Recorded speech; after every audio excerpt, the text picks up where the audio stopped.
Hello dear students, welcome to Kataria pharmacy. So students, हम study कर रहे थे B pharma first semester human anatomy and physiology unit first. तो unit first का आज का हमारा लास्ट लेक्चर होने वाला है। हम स्टडी कर रहे थे टिश्यू के बारे में। तो टिश्यू के सभी टाइप्स हमने डिस्कस कर लिए थे।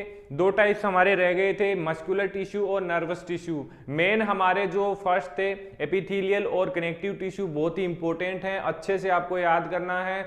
देन हमारे मस्कुलर एंड नर्वस टिश्यू आएंगे। Nervous tissue and muscular tissue के बारे में ज़्यादा डिटेल में नहीं जाएंगे, क्योंकि आगे हमें complete muscular system, nervous system ये कंप्लीट आगे डिस्कस करने हैं। तो यहाँ पर हम शॉर्ट ओवरव्यू देंगे मस्कुलर टिश्यू और नर्वस टिश्यू का।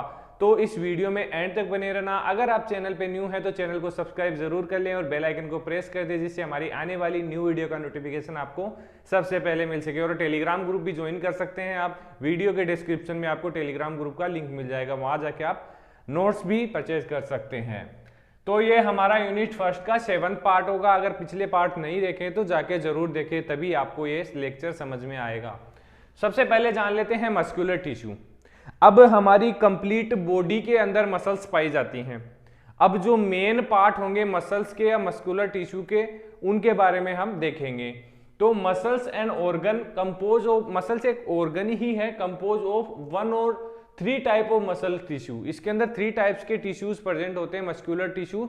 फर्स्ट है स्केलेटल मसल्स, सेकंड है कार्डियक मसल्स और लास्ट है स्मूथ मसल्स। ये 3 मसल्स होती हैं जो हमारी बॉडी के लिए बहुत ही बड़ा और इंपॉर्टेंट रोल प्ले करती हैं। अगर ये नहीं हो तो हमारी बॉडी कुछ भी नहीं है।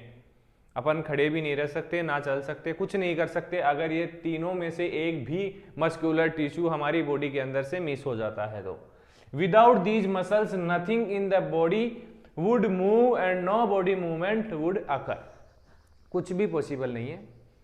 ये हमारे मस्कुलर टिश्यू होते हैं 3 टाइप्स के, स्केलेटल, कार्डियक और स्मूथ। याद कर लेना, इतना भी आप लिख देंगे काफ़ी है एग्जाम में, क्योंकि उससे पहले आपको टक्कर देनी होगी एपिथेलियम और कनेक्टिव टिश्यू को। उनके बारे में आपको लिखना होगा, देन इसके ऊपर आना होगा, देन नर्वस टिश्यू के ऊपर आना होगा। प्रॉपर्टीज ऑफ मस्कुलर टिश्यू, क्या क्या प्रॉपर्टीज होती हैं इसकी? एक्सटेंसिबिलिटी होती है, इलास्टिसिटी होती है, इरिटेबिलिटी होती है और कॉन्ट्रैक्टिलिटी होती है। These all are the properties of muscular tissue. Extensity का मतलब क्या है? The ability to be stretch, इसको स्ट्रेच कर सकते हैं हम। इलास्टिसिटी का मतलब कि स्ट्रेच करने के बाद यहां तक हमने खींच दिया इसको यहां से, तो वापस ये अपनी शेप में आ जाएगा, इसको हम बोलते हैं इलास्टिसिटी, जैसे रबड़ होता है। Irritability, responding to a stimulus, मतलब कोई भी बाहरी स्टिमुलस आता है तो उसके अगेंस्ट में रेस्पॉन्स करता है।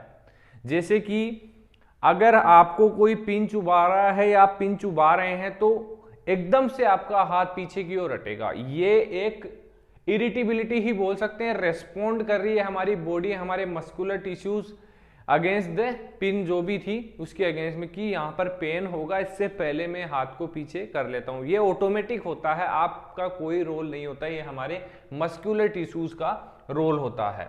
Contractility, the ability to produce tension, muscles generate force by contraction, contraction से ही हम फोर्स जनरेट कर पाते हैं। तो सारा फंडा किस चीज का है? मस्कुलर टिश्यू का हमारी बॉडी के अंदर। अगर ये नहीं तो कुछ भी नहीं। अब बात कर लेते हैं नर्वस टिश्यू की। अब नर्वस टिश्यू के बारे में डीपली हम इसीलिए स्टडी नहीं कर रहे क्योंकि कंप्लीट नर्वस सिस्टम आगे आपको स्टडी करना है। जो भी CNS है, ANS है, कंप्लीट डिटेल में आपको स्टडी करना है, तो वो एक कंप्लीट नर्वस टिश्यू ही हो गया। तो एक यूनिट माने नर्वस टिश्यू की, तो वो होती है हमारी न्यूरॉन। न्यूरॉन की स्ट्रक्चर आपको दिखाई दे रही होगी, ये एक नर्वस टिश्यू होता है हमारा। तो डिफरेंट न्यूरॉन्स मिलके क्या बनाएगी? Nervous system. सिस्टम मतलब ऑर्गन हो गया हो।